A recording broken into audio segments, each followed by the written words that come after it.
ষষ্ঠীর দিনই মোটামুটি অনেক ঠাকুর দেখে ফেলেছি। আর এইটা ছিল আমার বাড়ি থেকে একটু দূরেই। এখানে আমি গেছিলাম আমার একটা ফ্রেন্ডের সঙ্গে, তো ভাবলাম যেহেতু ষষ্ঠী তো ভিড়টা কম হবে, তাই জন্য পুরো ঠাকুর দেখা কমপ্লিট করে ফেলি। আর অনেকগুলো ঠাকুর দেখি, দেখতে পাচ্ছ এত সুন্দর করে ঠাকুরটা সাজিয়েছে। এই থিমটা ছিল পুরোটাই মাটির উপরে, মোবাইলের থেকে সামনে থেকে বেশি ভালো লাগছিল। তো তারপরে আমরা হাঁটতে হাঁটতে চলে গেছিলাম আরেকটা প্যান্ডেলে। এই প্যান্ডেলটাও খুব সুন্দর করেছিল, এটা একটু ছোটোর মধ্যে করেছিল কিন্তু থিমটা বেশ সুন্দর করেছিল।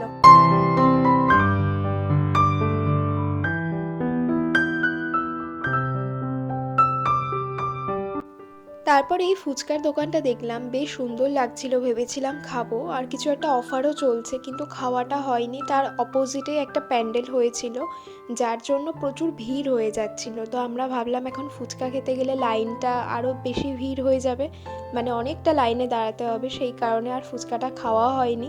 তো এই লাইনের মধ্যে অনেক কষ্ট করে ভিতরে ঢুকতে পেরেছি, বেশ ভালো মতন ভিড় ছিল।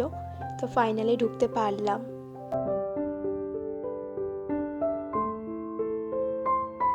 প্যান্ডেলটা তো ভালো করেইছে আর ঠাকুরটাও বেশ সুন্দর করেছে, আমার তো বেশ ভালো লেগেছে।